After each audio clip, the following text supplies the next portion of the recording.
we got Queen wave. wildflowers, flowers growing. Some of them are getting past their prime, some of those flowers. But there ain't no more going. You turn around, some other things coming up. Your little windmill's not moving. Huh? Your little windmill. Oh, there it goes. Yeah, it takes a pretty good breeze. Everything okay at the store?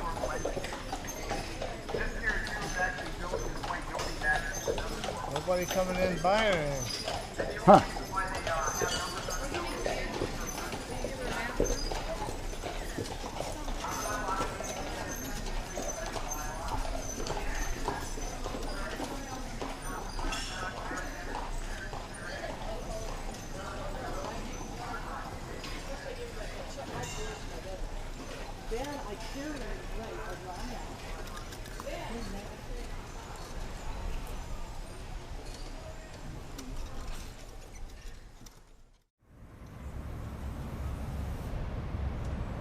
What are you doing, honey? Spraying the grill. Huh? She asked me what I was doing. I said, spraying the grill.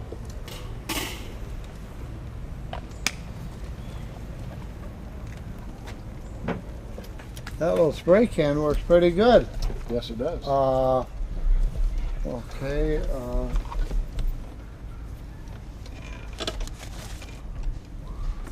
Okay.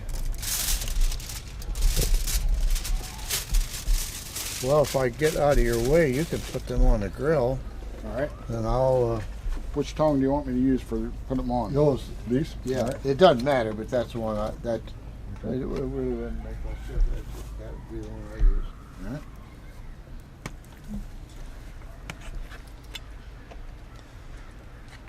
All right. Slippery little guys. Slippery little guys, I'm telling you. I can't hardly eat that much anymore since my stomach shrunk down. That's a lot of, to me, that's a lot of food with my. There's a lot of meat. Now I did notice the other night when we had that when we were at the Polish restaurant. You ate pretty good. Oh, that's not a regular steak.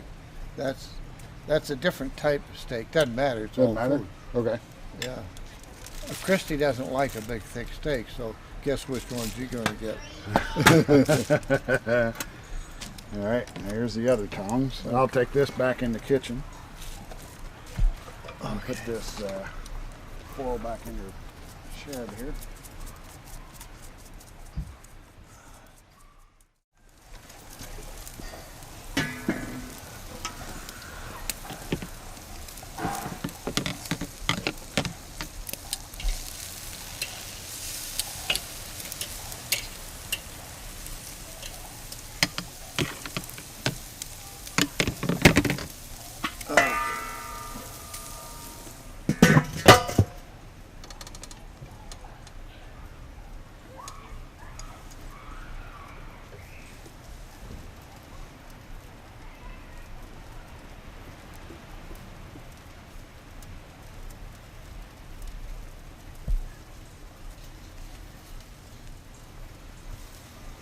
Okay, we're off and running. Good deal.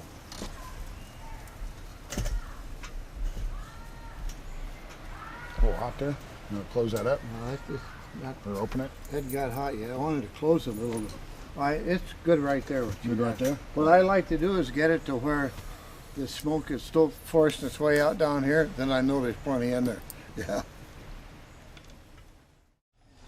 Kind of dog thing, sell them online, you know, for dog bedding, dog cabins. Like oh really? Yeah, or something. And, it's been a little slow.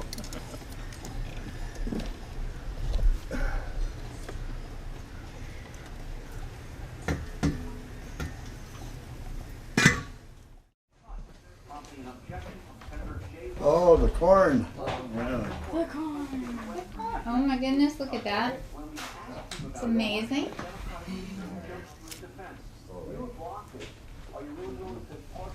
Kitty. Kitty's coming for dinner. Everybody smells it.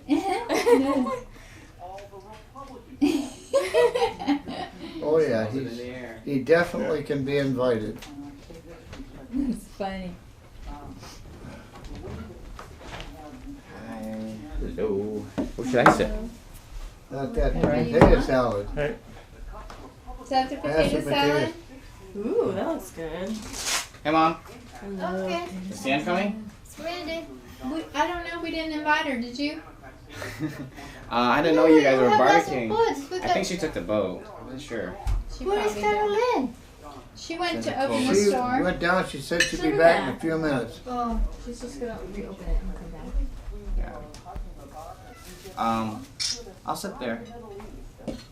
Randy can sit here. Carolyn, get us the chair. Oh, we need some extra chairs. Oh, yeah. Here. Sit here. Sit here. Yeah, Yeah. I'll sit in this chair. I'll sit in the dinky chair. Okay. Got the camera running. Yeah, the camera's running.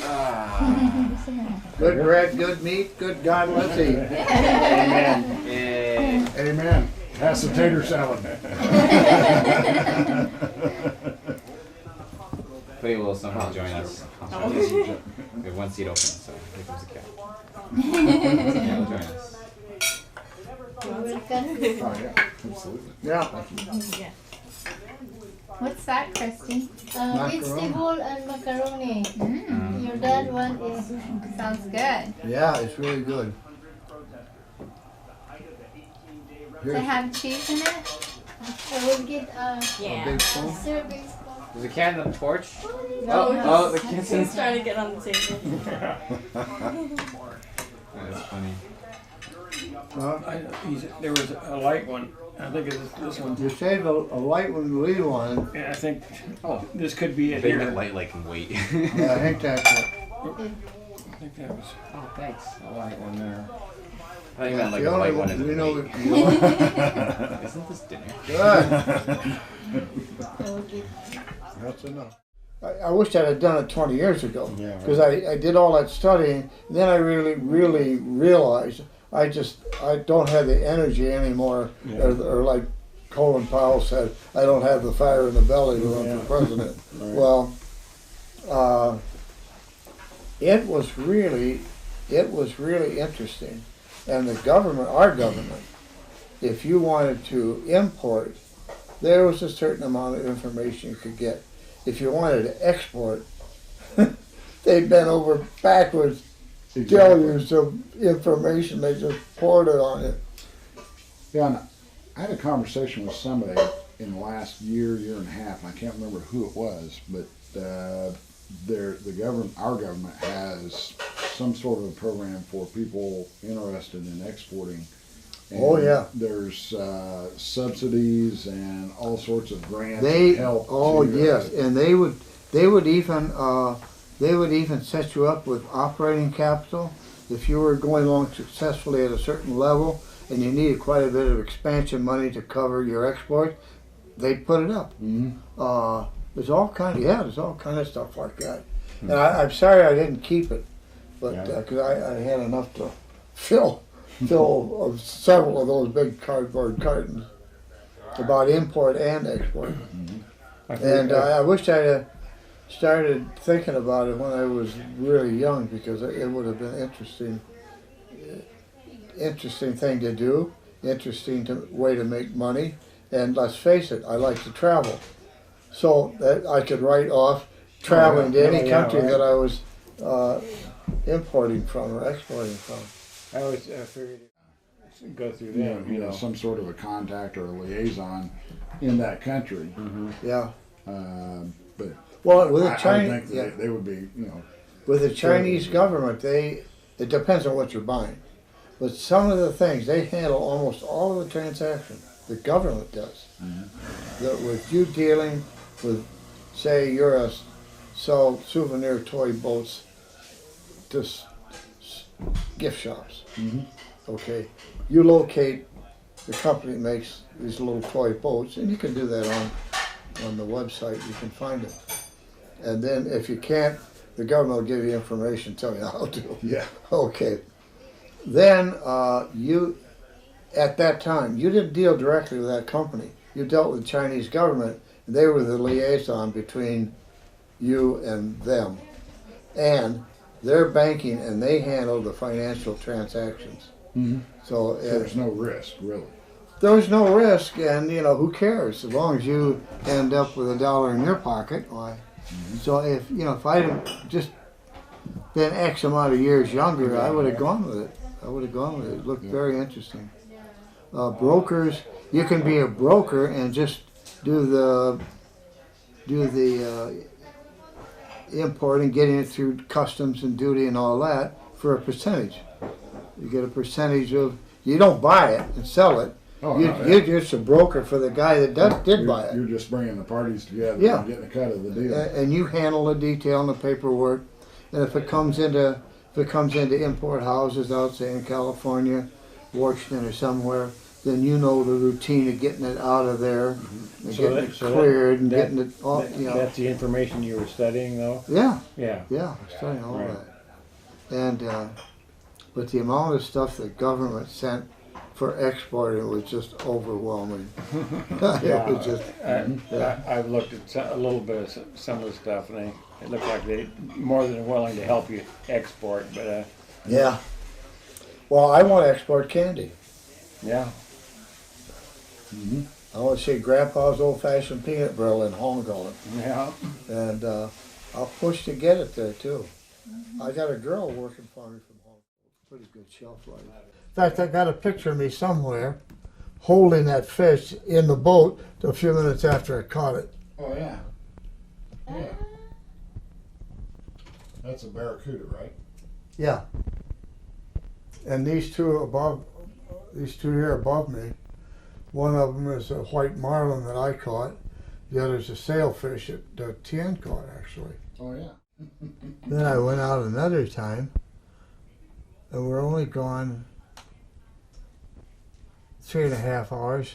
Took a half hour to get where we're gonna spot some fish, a half hour to get back. So there's 1 hour. So we weren't out there more than 2.5 hours. When we came back, we ran into a dolphin.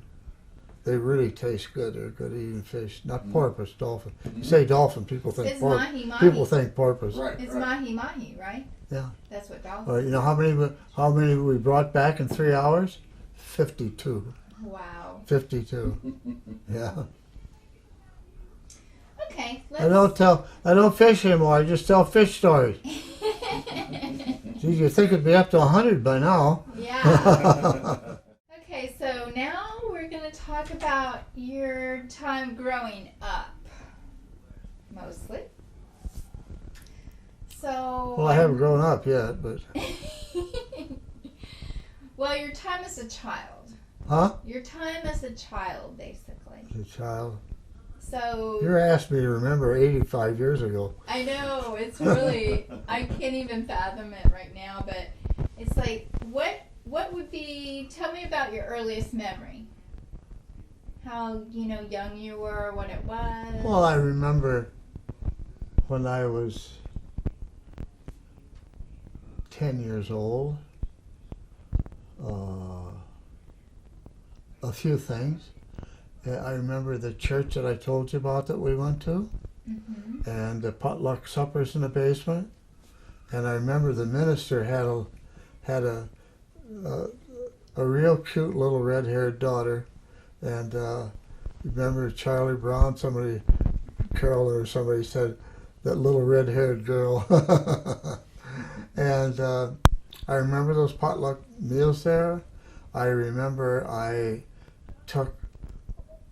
wasn't old enough to become a Boy Scout, but I could go to their meetings and do the things they did, And I remember that we went out on an overnight somewhere in the woods, and I remember cooking. I learned things there that I used later on in life. Cooking, how to. You don't make a fire and then you cook over it. You make a fire and a trench.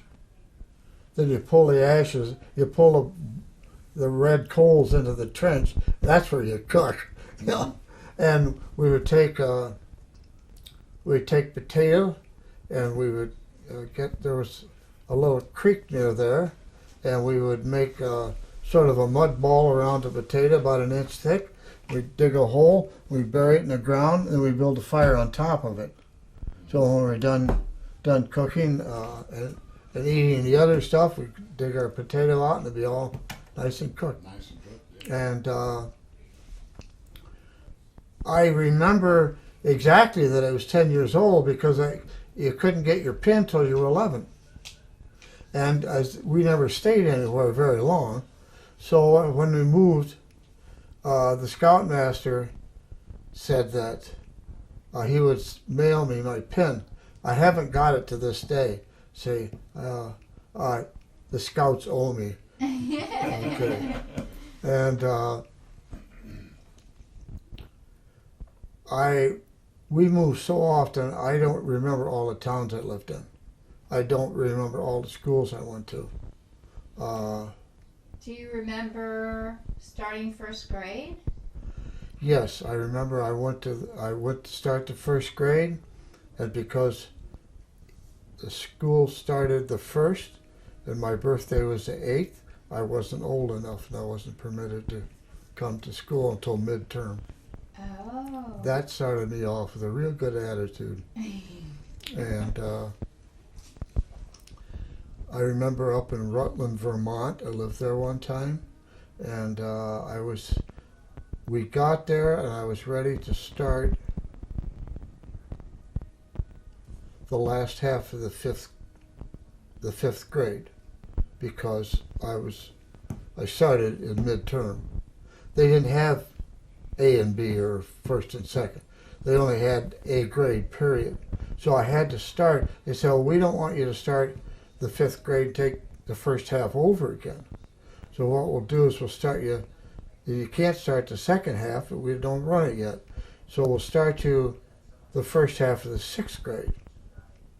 But they didn't tell me till later on that when it reached midterm, I'd have to take both the second half of the 5th and the second half of the 6th together, like that. But I passed. But back then, I was always the new kid. I was always the outsider. And back then, unlike what you've grown up in, it was not a mobile society. If you were born in a town, odds are you would grow up, live, and die in that same town, and you would never move out of it. You might travel on vacation or something, but people did not travel back then. But we did out of necessity. So I was always the new kid in A. We got to school, I was always about 2 weeks late because we had to stay up here. Okay, B, I didn't have any friends there that could help me catch up. C, because I was an outsider, the school bully figured he could beat me up and the other kids wouldn't be mad at him for doing it. And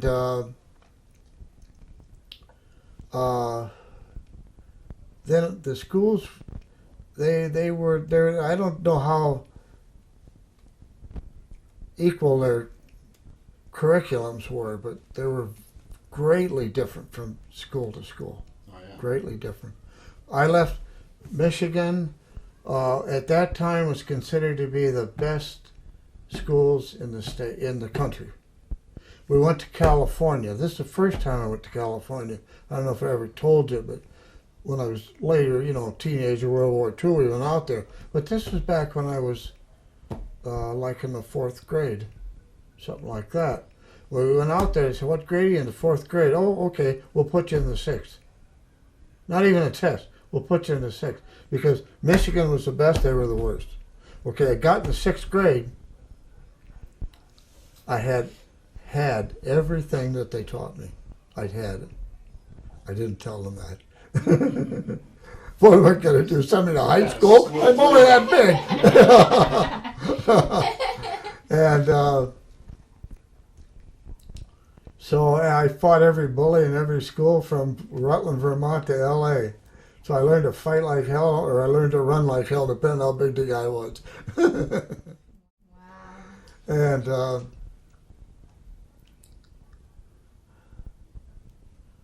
I kind of learned a lesson in Grand Rapids. I always thought that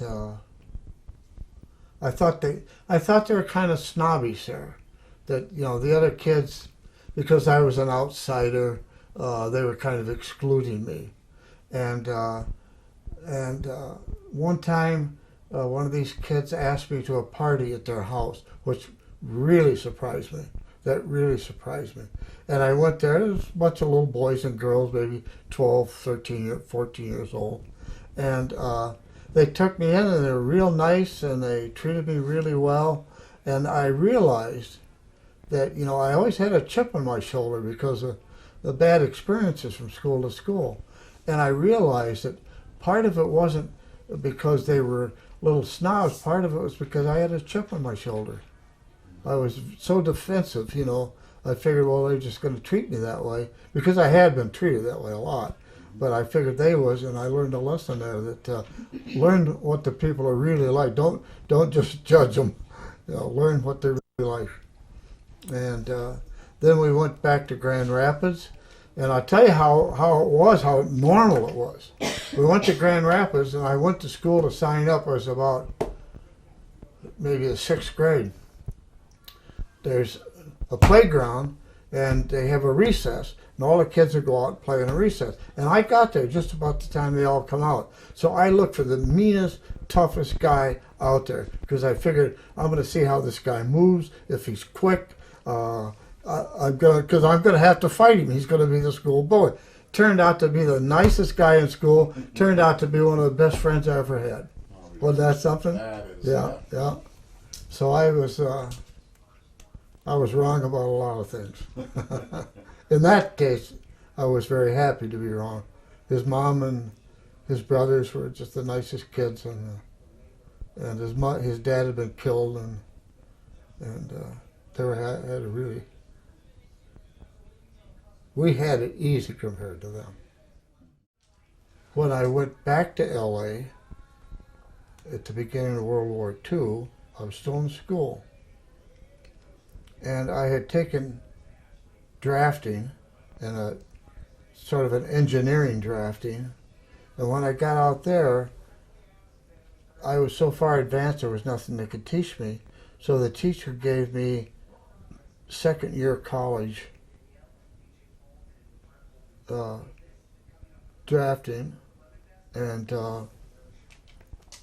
mathematics to do it with. It just shows you what a difference there were in schools from one end of the country to the other. I had really good friends up here, and we were all the same way. We all went somewhere in the winter that we didn't care for, and we all came back together where we were all of our really good friends. So I don't, my time on the island was even more endearing to me than it normally would be. Because here's where all my friends were. Here, all the fun was. You know, this is the greatest place in the world. So, the island always meant a lot to me. You started? Well, I started in Fort Wayne, Indiana, Okay. and I went to school there. I boxed there, and I worked with my dad. On Saturdays he worked the shop by himself. I went down there on Saturdays and worked with him. And I usually fought on Friday nights. And I trained during the week, and I went to school during the week, and I'd run 2 to 5 miles every night. I did 200 setups after I got done working out. I'd spar with anybody, no matter how big they were, to get training, practicing, and I didn't care for the school there. I went out for some sports. I could run forever, but I was never fast. I could run 5 miles easy, but I couldn't run 100 yards. I'd be the last guy because I couldn't run fast, but I had a lot of endurance. And so I would go out for different things, at 220 or different longer races at track, but I don't know, just somehow or another, it was one of those schools that I didn't fit in very well. And the only other guy that was there that I was kind of friends with, he was an outsider too. He had come there like I did, yeah. And So did you have any best friends other than this fellow that you're talking about? Yeah, in Grand Rapids, that big, tough, mean-looking guy on the school ground became my best friend. What was his name? Nick Abed. Nick, yeah, Yeah, I Nick remember you Abed. talking about him. Yeah. Didn't he become like a teacher He or a coach or something? Or principal? He became the principal of the school in Dearborn. Big school down there. Yeah. Yeah. I remember you telling me about that.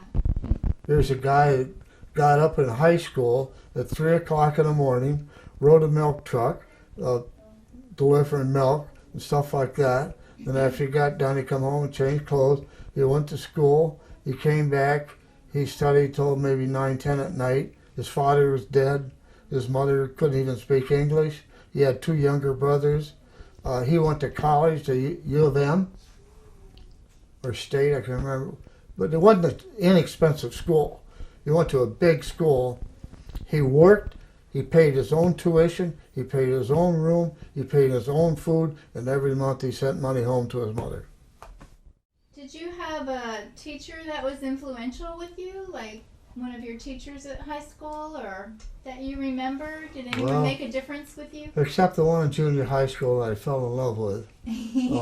I had a teacher out in L.A. He was a little tiny fellow. He taught General Electric. And a pretty damn complicated subject in class. We had a lab right there in our own classroom. Big lab, we do all kind of experiments. It was really fun.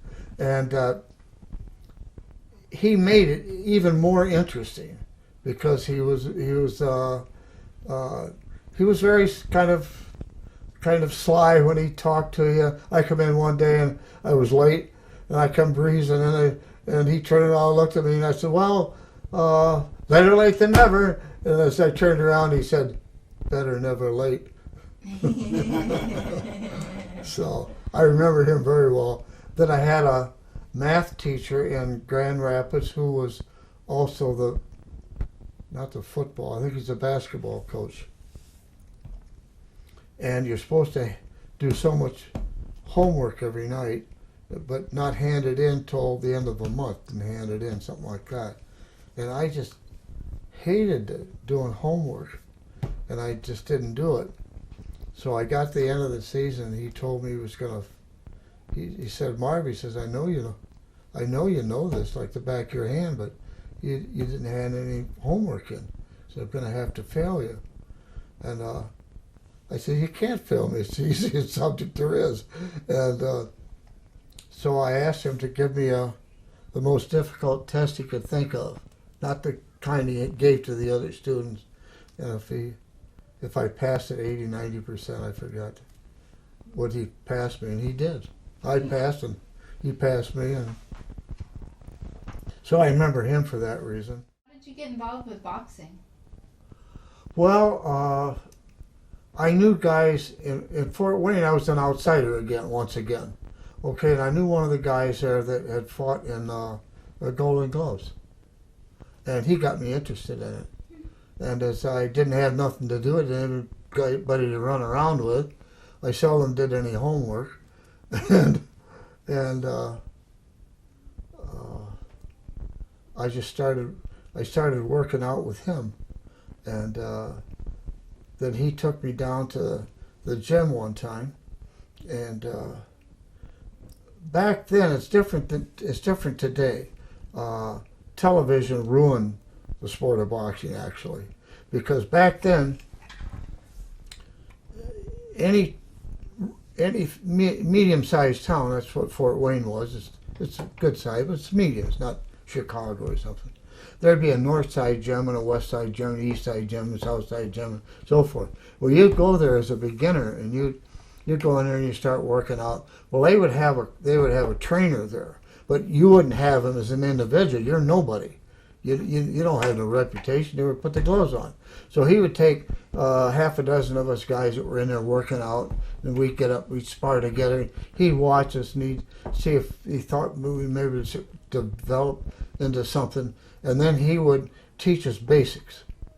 Now, it wasn't like you're a big time fighter and he would go and size up your opponents and train you for that. You know, this is you're a beginner, you know. But he would teach you the correct way to throw a punch so you could hit about 4 times harder than you normally could, and teach you footwork and this and that, and some defensive stuff, and see to it that you had the proper training to develop endurance and speed more than power. It ain't weightlifting, and so I worked out there and did, I thought, pretty fair, and I enjoyed it. When I went to LA, I kind of came to a crossroads. I didn't know whether I would continue boxing because I knew I had potential. I knew in myself. I was very self-confident. The 15 bouts I won 12 by knockout, so I was fairly confident. But I kind of came to a crossroad. I came to a school that everybody was an outsider. Nobody was born and raised in LA. They're always from somewhere else. See, so I fit right in. I wasn't an outsider any more than any one of them were. Yeah. And I met other guys and to run around with right away. They took me in like I was a long lost brother. So I figured, I always said there was lots of reasons why I didn't go on boxing, but that was the main one. I finally had friends. I had friends in the winter. I had a life that all through my whole school growing up, I had never experienced. And I knew if I kept boxing, I'd have to give that up. And boxing wasn't really important to me. I didn't want to be a champion. All I started in Fort Wayne was because I was a little bitter at that school. I didn't really like it. I had to leave Grand Rapids where I did have Nick Aben. I did have some friends. And I went there and it was the same old stuff all over again, you know. And then I met the guy that boxed, like I told you, and I got interested in the sport. And it gave me something, made me somebody, and I was very self-sufficient. I didn't give a damn whether people liked me or not. I got to that point, but I got out there. It was so different, and I figured I'm not gonna. And one of my best friends out there was a middleweight fighter, and he was a top professional fighter, and his brother was a light heavyweight champion at the time, and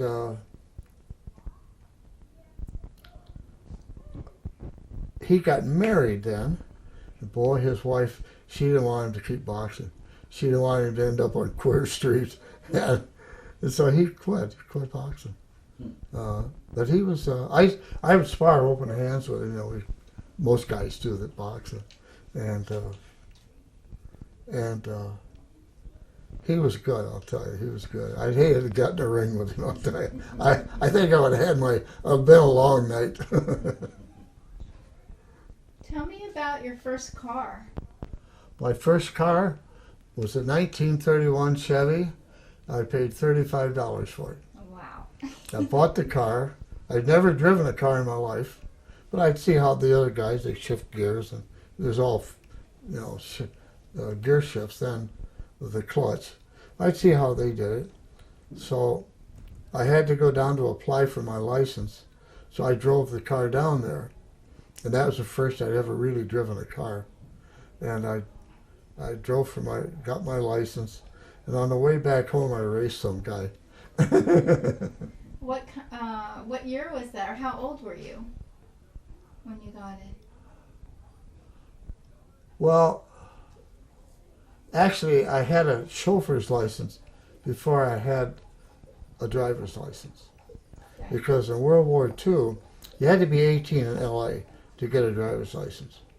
But if you were a truck driver, and that was a necessary profession, very much so then, you could get a chauffeur's license. So I had a chauffeur's license. And so when I drove that car, I've been driving a truck. Then I got a 33, a hot little 33 Ford Coupe. And I drove that most of the rest of the time I was out in L.A. When was it that you had the car accident with Fred McMurray? Well, that was with, I don't know if that was with the coupe or with that car. With that, I don't remember. No, it was with the Ford Coupe. That was, I know, it was 18, 19, something like that. And I'm in downtown L.A., and this car in front of me slams the brake on. Well, it was a new car. It had good brakes. I had an old car that had lousy brakes, and so he came to a stop, and I banged in the back end of him. And back then, you had bumpers. So my bumper went over his and hooked. So I had a buddy with me, Keener. So Keener got out one side, I got out the other. We went around, and we're lifting on the bumper, trying to lift it up, because the bumpers had bumper guards. So I had to lift it up high enough to get it over the bumper guard. So I'm lifting kind of in the middle. My buddy Keener's on the right, and the guy from the other car is on my left. And we're lifting, and Keener kept looking at me. He says, "You know who you ran into? You know who you ran into?" And I looked at the car, and it was black. Well, police cars out there were black and whites, and the backs were all black. I thought I hit a police car. So I didn't want to look at the guy. I thought I'd be looking at a cop right in the face, And it was Fred McMurray. Yeah, I says, "Geez, we kind of scratched up your bumper. It didn't hurt the body any, but I scratched the bumper a little bit." I says, "You want me to? I'll pay you to fix." "Yeah, oh no, boys, forget it." He's real nice, very gracious about it. He's a pretty strong guy, lifting the cars up. Yeah. Okay, so after you graduated, you graduated high school? No, you did not. So did I you? quit and went to work in the war effort. Okay. I graduated. I took tests and stuff and graduated when I was in the Army. Okay. All right. So tell me about when you were in the Army. What made you? Did you have to go in the Army? Did you make a choice to go into the Army, or what happened? It was a little mixed up, and I'll tell you some of it. During World War II, at the beginning I was too young. Okay, when I was old enough, that's 17, but your parents have to sign for you. I was an only son. My mother was not about to sign for me. So by the time I got to be 18, the war in Germany was about over with. And we had 2.5 million men. These armies today are tiny compared to that. We had 2.5 million men that were trying to get out of the Army. So they closed enlistments. At that time, you couldn't get in. So then I tried to get in. There was a merchant marine officers training school. You would come out of it a third mate, which would be, I don't think there is an equivalent in the military, but a third mate on a ship is pretty much responsible for loading and unloading. It's pretty, and you do some backup navigation. Usually on those ships, when they sold you sextants,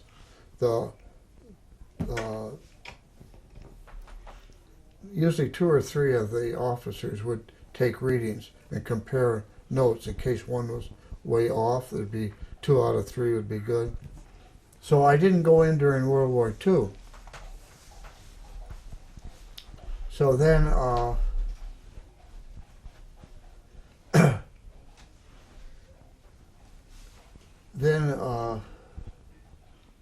between World War II and the Korean War, because I had worked at aircraft assembly during World War II, I worked in the war effort. That's what I did. That's why I quit school. I worked in the war effort. Here I'm just a young kid, but I'm very, very, very well trained. So I went out to L.A. one winter, and because I was well trained and very experienced, I went out to Douglas Aircraft to apply for a job. and they looked at my resume, and I probably told you this before. They looked at my resume, and they couldn't believe all the experience I had at it. So they hired me right away, and they said if I was willing to have an FBI clearance, they put me in a special section, which I went along with it. And it was assembling von Braun's rockets that he was experimenting with, and the beginning of the intercontinental ballistic age. Well, I wasn't one of the engineers, but I actually worked on and constructed those rockets. And it's funny, in the regular part of Douglas Aircraft, you were on. It was so much for a unit, and you better get that unit done in X amount of time, or they'd be paying you too much. They have too much labor involved. And that's when they took me over to that unit. They said, "What is important here? We don't care how long it takes you to finish it. We don't care if it takes you 2 weeks or 2 months or 2 years, but it has to be absolutely perfect." And that was the deal in that department. So I worked at that. So I worked the war effort before, during World War II. I worked in the military complex, you might call it, in von Braun's little toys. And then the Korean War came around. I didn't really want to go in. 1 month I'd been over the age limit, but I got drafted that 1 month before I was over the age limit. So I figured, well, what the hell, I'll make the best of it. I didn't really mind military life. I took training, all kinds of training, and I was in the engineers, so I trained in heavy equipment. I run crane and shovel, I run the truck-mounted cranes, I ran bulldozers, I ran turnipoles, just about everything they had I ran. And at one time, I was here in the United States building a staging area where they would have supplies of everything you'd need, mostly equipment, machinery, and stuff like that. So if a certain war zone anywhere in the world would need something, you wouldn't have to wait for it to be built. It'd be sitting right there in that staging area that we built that on. While I was there,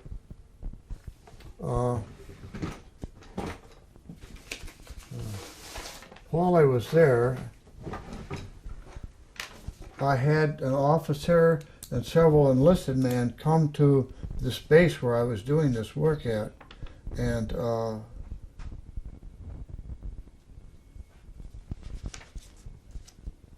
I was given special training in mine warfare and explosives. We had what we called nitro starch at the time. I think it's the same thing as they call C4 today. It's a plastic type explosive. And I still was on my regular engineering job in the regular Army, and they said that they might come, and there were 6 of us that had trained together. Each one was from a different base. We didn't know each other, and they didn't particularly want us to get to know each other. They had their reasons, but we weren't privy to all of what they wanted to know. So they said at any time while you are in the United States Army, we may come and get you and send you anywhere in the world. And we don't really want you to tell people where we sent you. First, now that's a long time later, that they never wanted us to tell what we did. And so actually, I spent 2 years of full-time active duty in the Army Engineers. Then I spent 6 years as a I don't know what you call me, specialist technician, guy that blows people up. Okay.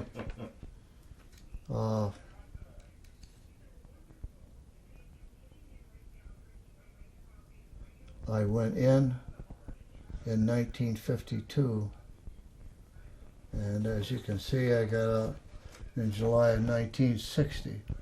I was in the service 8 years. Huh. Most people think I was just in it 2, but that's a copy of my honorable discharge. Not July 1960. Yeah.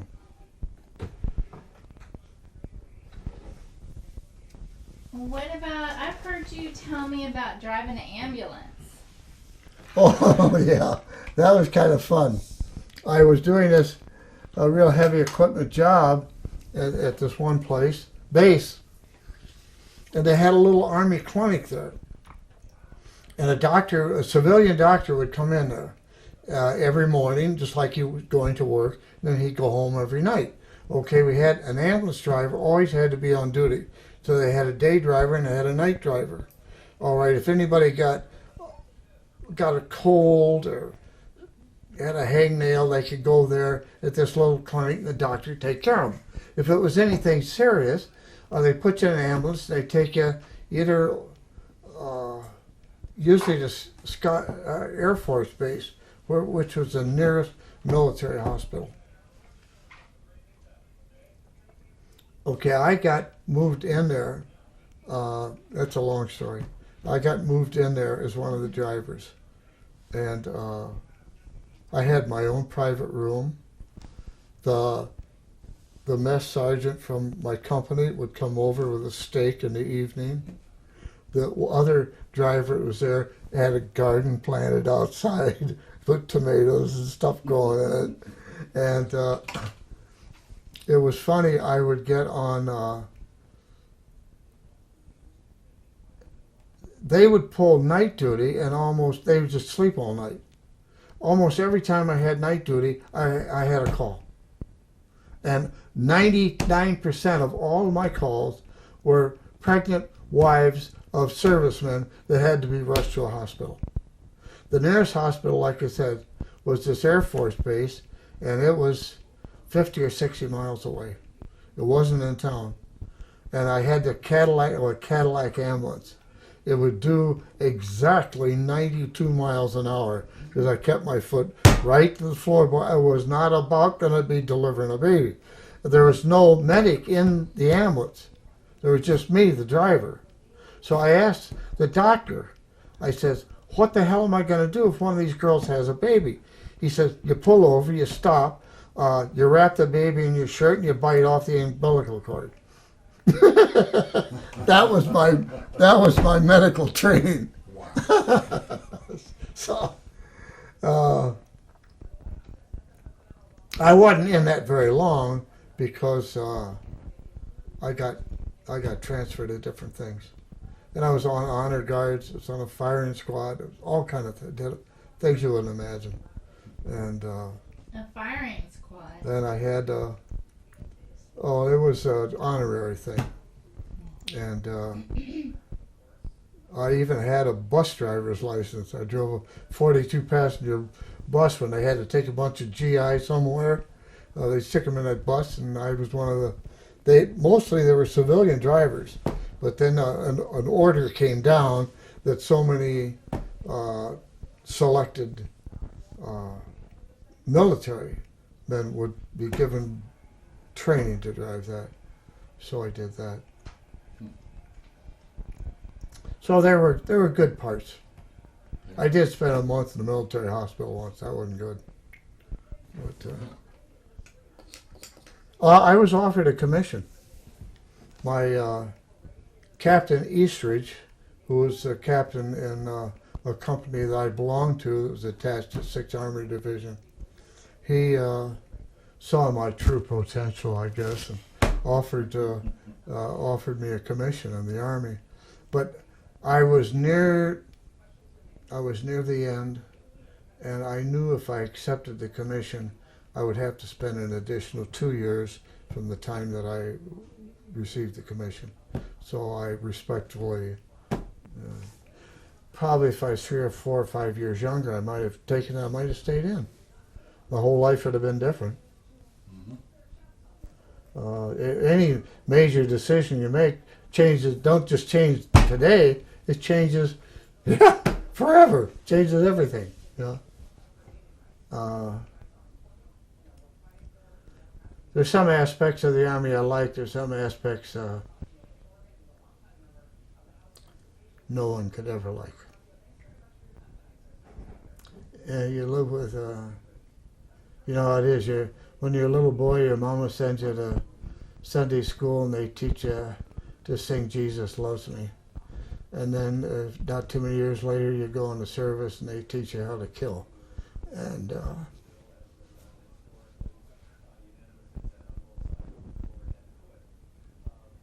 Well said. sometimes it's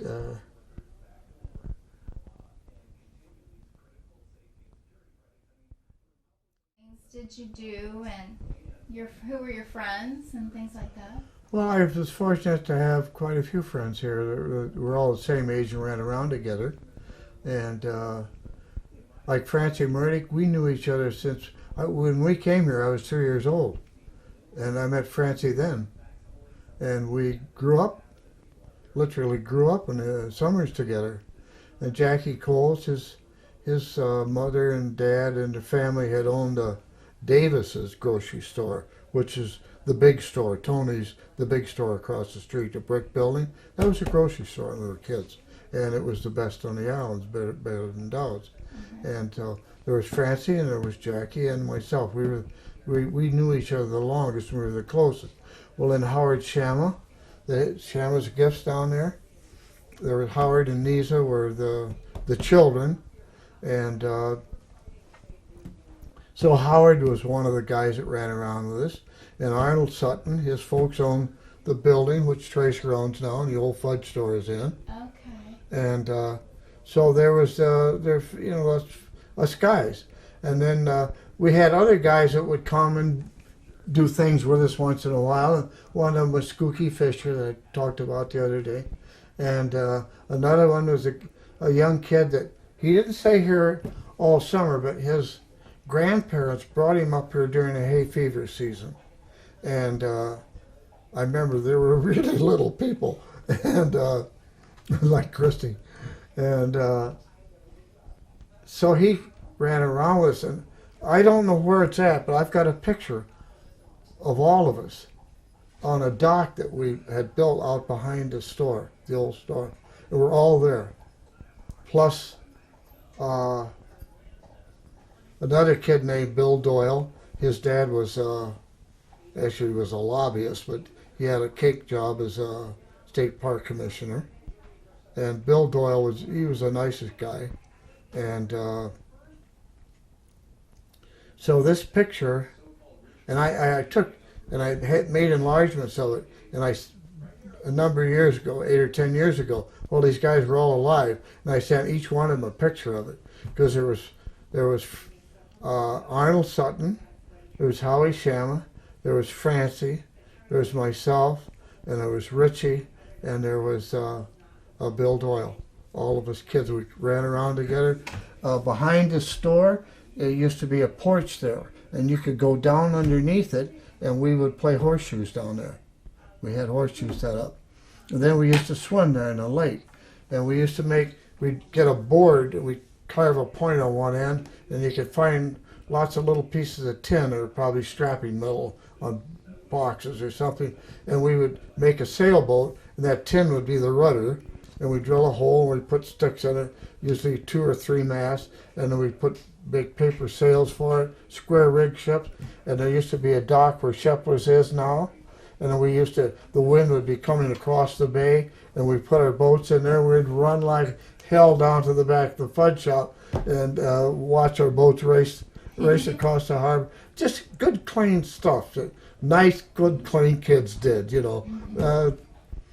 Like I said, even the worst kids on the island never really did anything that would be remotely considered bad today, by today's standards. And then I had a couple of Indian kids that were friends of mine, and I have some Cherokee blood. Well, you know that. Yeah. And one of them was Sun Peril, and he was the #1 caddy at the Grand Golf Course. And I come up there, I was really jealous of him because he was number one, you know. And I was only 11 years old when I started to caddy. And sometimes you're carrying double and you're a skinny little 11-year-old kid. That gets to be quite a... And that Grand Hotel golf course, I don't know if you walked around it, but it's all uphill. And we used to do the whole round for 50 cents. Wow. Yeah. And then I would sell newspapers out on the street when I was younger, 6, 7, 8 years old. And I get a penny a paper from Mrs. Mativier. She only got a nickel. She gave us a penny. And I played hell, make it a quarter. And we all had bikes. We all really took care of it. It's not like today. You had a bike back in the Depression. I got one when my dad and mother gave me extra work to do when I was like 10 years old or 11. And so I got 50 cents a week. And I saved that 50 cents a week for nearly a year to buy my first brand new bicycle, a brand new balloon tire, hey, Shrim, for $19.95. And boy, talk about proud, man. And all of us kids were really proud of our bikes. We kept them clean. We every year we took the chains off. We took the bearings out. We cleaned them all out. We re-greased them. We repacked them. We put them back together again. They were just like brand new. And Howie Shama had an aluminum bike. And boy, that was the cats. That was something, that lightweight aluminum bike. And one of our great all-time fun things is we would go around the beach by the end of the boardwalk, and up above on the bluff is the Grand Hotel swimming pool, and we would climb up a tree alongside of it and drop over into the locker room, put our swimming suit on, and come walking out just like we'd paid. And jump in the pool and went swimming. So that was good fun. And have you been out to Devil's Kitchen since you've been here? I don't think he Around has. the beach? No. Okay. You'll notice the inside of Devil's Kitchen is all like soot. It's all black in there. Well, it wasn't because the devil made something in there. But when Jackie and Francie and I and Richie and the kids were all 13 years old, something like that, we'd get a bunch of hot dogs. We'd go out there and we'd pick up driftwood on the beach. And we'd make a fire in Devil's Kitchen and we'd cook our hot dogs in there. And that's where all that smoke come from, all that stain come from. The tourists here today, they have no idea. The devil made me do it. None of us kids, we were pretty much, from the time we were very little, up until World War II. And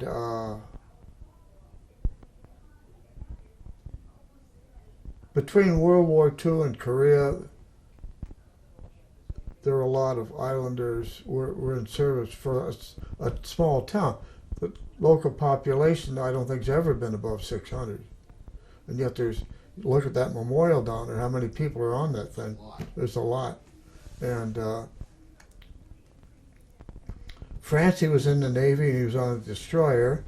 Another kid, Billy Hildreth, that his folks owned the pool hall, it used to be upstairs, and he was on an aircraft carrier. And during that big hurricane that Nimitz ran into, and I think we lost more ships and more men in that hurricane than we did in combat. And Francie's destroyer pulled into the island for repairs, some island, I don't remember the name of it, and that destroyer pulled in there. Well, Francie was on the destroyer, and Billy Hildreth was the helmsman on the aircraft carrier, but neither one knew it. They didn't know that the other was on the other boat. And they were both there at the same time.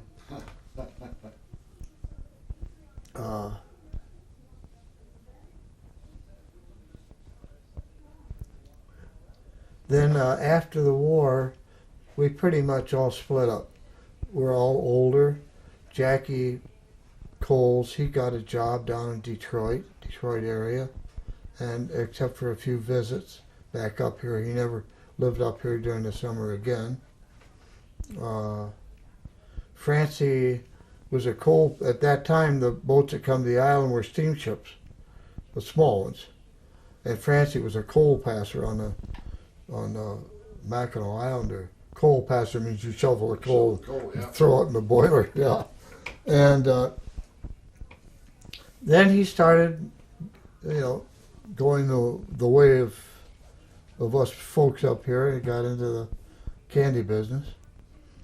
Jackie became a machinist down in the Detroit area. Richard James came up here shortly after World War II. He was with his bride. He had just gotten married. And then I never saw him after that. Skookie Fisher, he had family here, so Skookie would come back to the island every so often and sometimes be here in the summer. And he was teaching school in Dearborn. And Bill Doyle, he went to Lansing doing something, and then he quit coming up here. He may have swallowed the anchor. And of course, good old Arnold, he's still above ground. And Tommy Tellison was another guy. His dad had built Silver Birch, which is out around the shore. Mm-hmm. His dad built that. And then he built 2 log houses out there. Then he built a barn that he was building a speedboat in, and then he died. And then a few years ago, Tommy Tellison, the son, his sister come up here, and poor thing, she was sick and she had cancer, and her mother had died, her dad had died. Tommy was out in California, and that was a tough go. So then Tommy started coming back here, and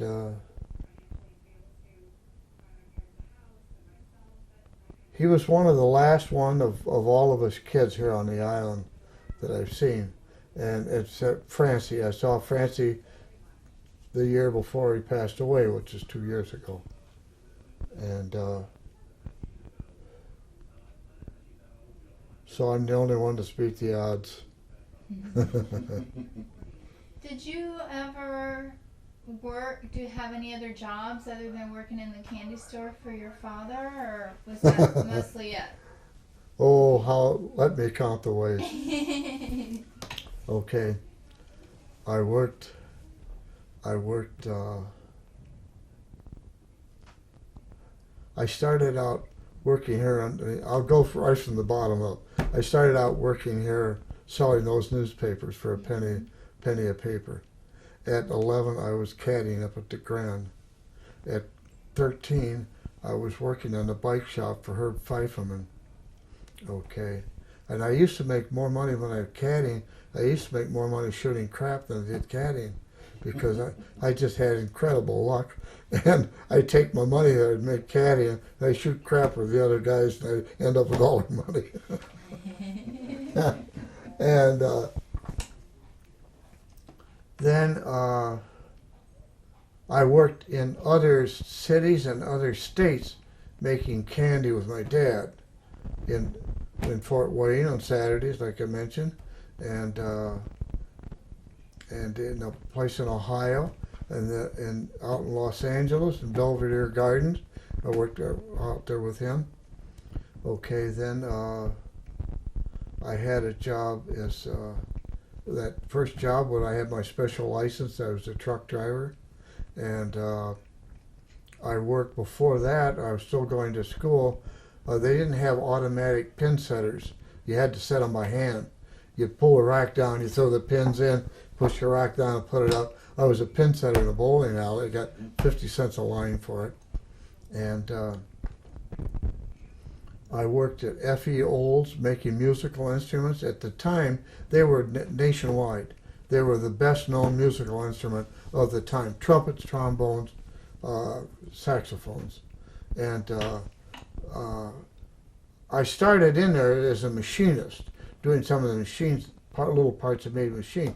But I'd had enough of that. I was bored with it.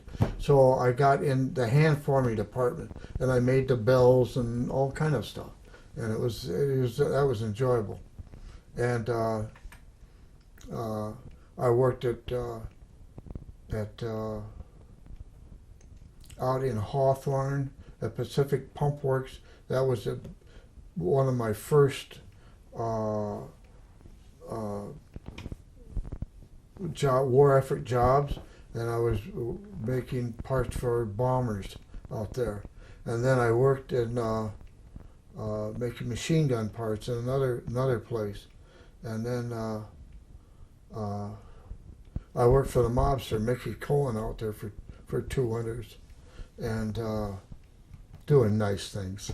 And Care to expound? huh? Care to expound on that?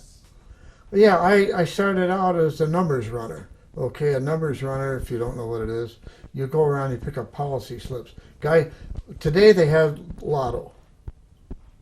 Back then it was a numbers racket. Okay, the mob, Mickey Cohen, he wasn't a mob like you think of mob today. It wasn't, the mafia or anything like that. He was just a gangster. All right.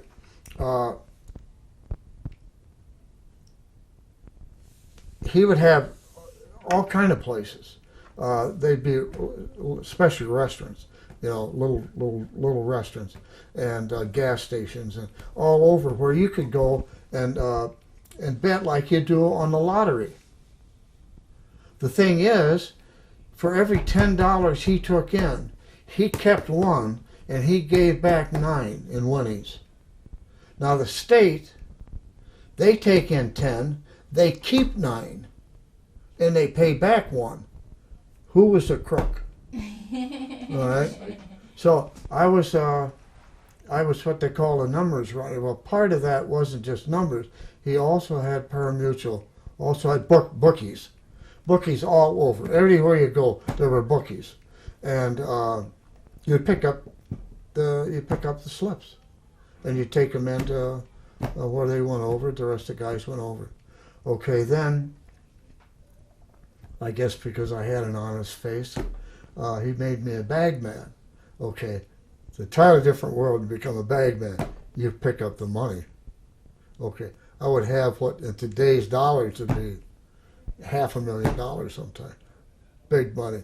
I also had 2 shooters behind me.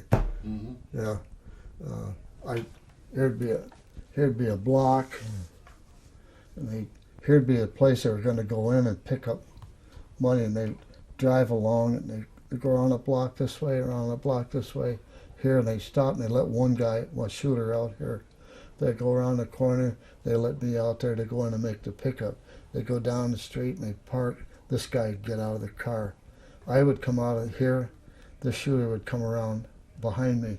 If anybody stepped out of anywhere, a car or building behind me, they'd have him behind them. If anybody blocked me off going down the street this way, they'd have him behind them. So I picked up money, carried money in. And those actually was the only things I did. Mm-hmm. But I made more money in a few months out there than I did when the business was doing its best here.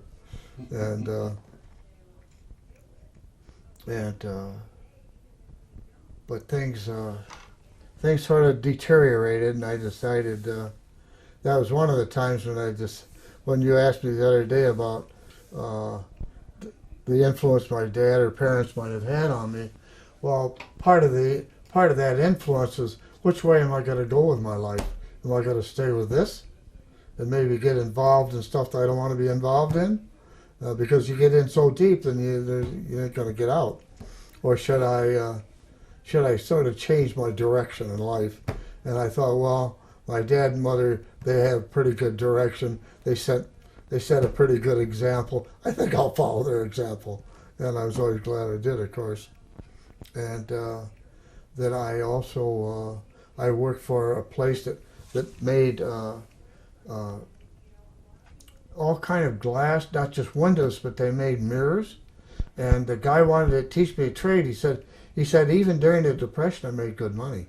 And he'd have he'd have a plate glass mirror as big as this room, and he would go along the edge, scallop edges. Have you ever seen scalloped edges on a mirror? Every one of them they hit with a hammer and knock out of there. It didn't cast that way. It may be today. It wasn't then. And then he would take a mirror as big as half this room, and he would maybe, it would have to be a plate glass. It'd have to be maybe a big S cut, and he would take, it looked like just an ordinary glass cutter, not just some commercial thing. And he would make this line like that. He'd look at it for a minute, he'd stick the edge of it under somewhere, and he'd go, the thing would split right down that line he'd cut. It was the damnedest thing watching that guy. And I worked there, and I worked for a food catering company out in LA. Whenever I went out there, today you have unemployment offices. People go there to get an unemployment check. Then you had an unemployment office, you went there to get a job. You went in there, the one I went in was in LA, it was as big as a basketball floor, big as two of them. All rows and rows and rows and rows of chairs. And there were about 6 chairs across the front, and a person there at each one. And you'd take a number when you come in, and they'd call your number, and you'd go up and you'd sit down, and they'd ask you what kind of jobs you were looking for, or what experience you had, or what your training was, and they would try to find you something in your category. And if there wasn't, then they would go through a list of stuff that now they won't do that. If it's not in your category, they hand you a check. But then they would look, well, would you like to take this job of working for this catering company? Or would you like to take this job as, I had a job as a private detective at one time. And boy, that didn't turn out the way I thought it was going to. And I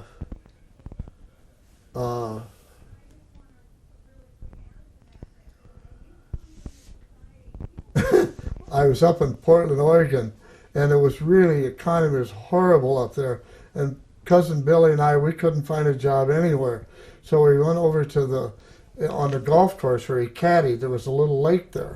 And there was a little stream coming through it, and a little dam. It was several boards it was about that wide, several boards about 6 or 8 inches long.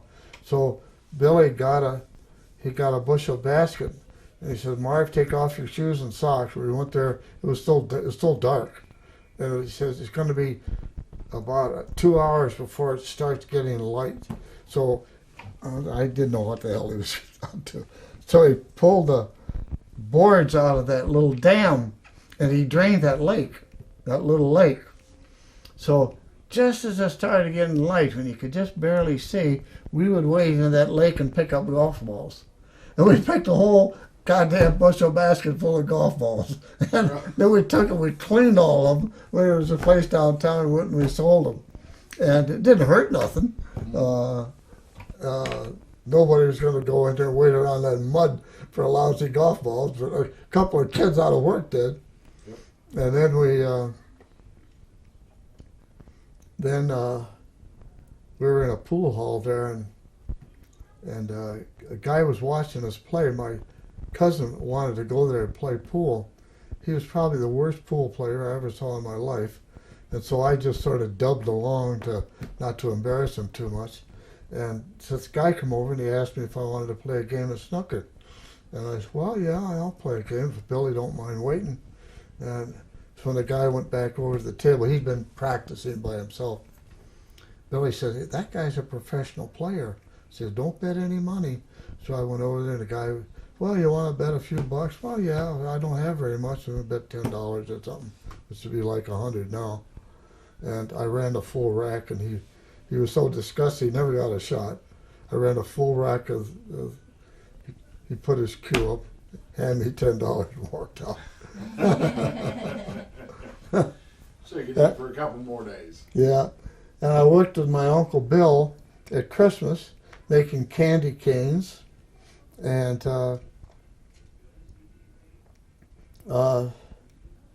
I worked, when I come out of the Army, I worked heavy equipment in Florida for a while.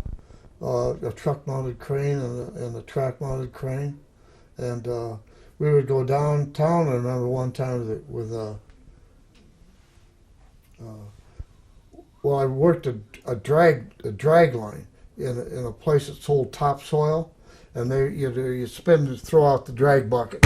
It would come down and throw a lever, and it slowly winds up on the drum and pulls it in. That's why they call it a drag line. And scooping up dirt all the way, and then we would dump it up and make big piles out of it, and then we put it through a conveyor that would load it up, and there was an agitator on the end of it, so when it would come up and go off the end of that into a truck, it was all fluffed up. So I imagine if you let that pile of dirt set for a week, it'd be half that size once it's compressed back down again. And so I worked his drag line there. I drove a dump truck. I sold boats at the boat show, not my own boats, but when I first got into selling, we sold boats at George Van Houten and his partner, who had been a musician with one of the big name bands.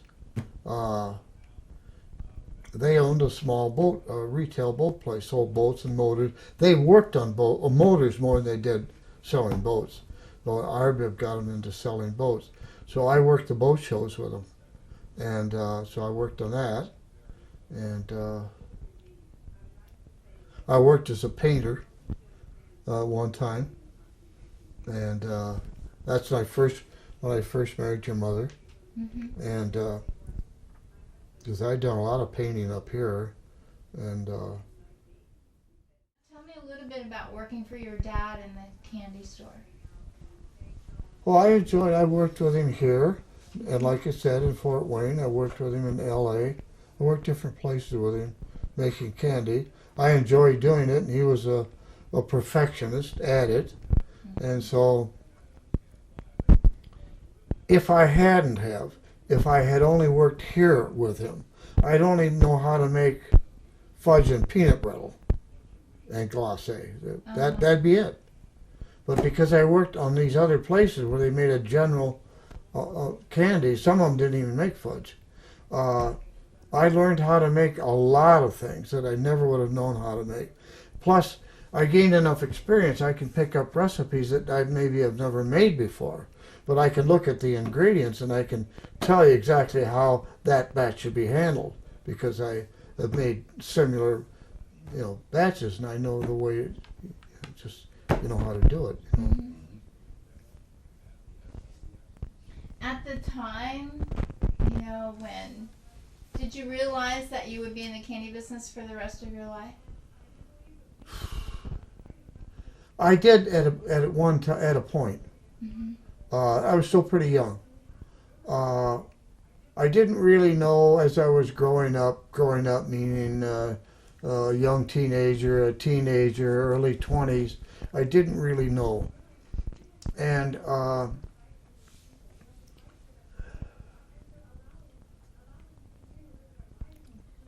I was interested in the law when I was in the Army, because I'd heard a lecture by someone in the Judge Advocate Corps, a lawyer, and he was such a great speaker.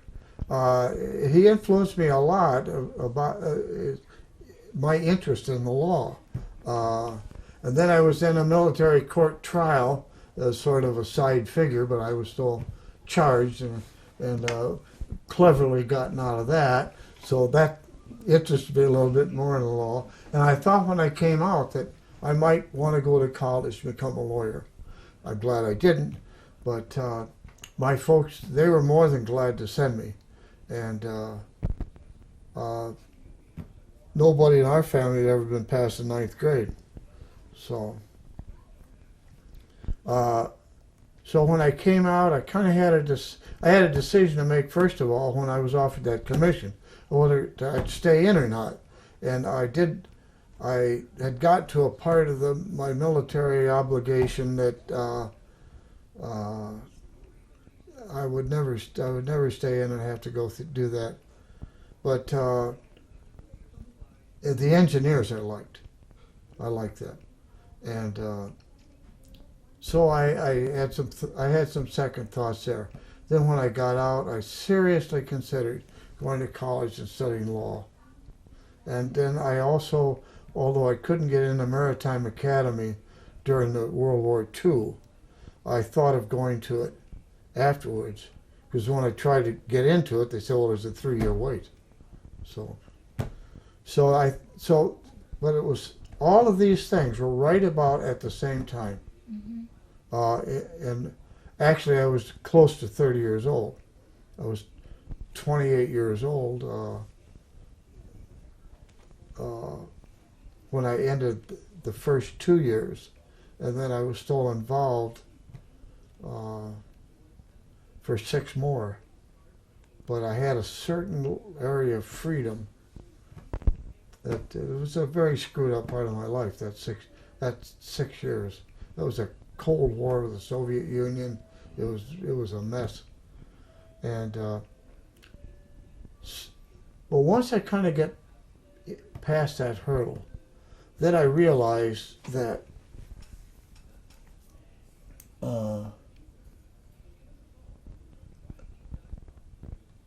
my life up until then had either been here on the island, which was home, or town to town to town, and farms and ranches where we worked and stuff like that. And so if I stayed in and practiced law, or I stayed in the military, that to me related to the part that was town to town to town and having no home or no base. And so it wasn't so much candy or the store or this is a way to make a living. It was, this is a way to live. And that's why I chose to stay here. I valued my life here more than that. When I had a choice of the boat manufacturing business, if I had stayed in that, I'd be a multi-millionaire today. We were taking in today's dollars, it would be $125,000 a month then would be like $1.25 million today. That's what I was making the last year I had the place. And a lot of bad things happened to me then. I just walked out. And I chose to stay here. Not because I made more money in the fudge shop, but because this was home. Okay, so I'm just a home boy. Home is where the heart is. Yeah, yeah, yeah.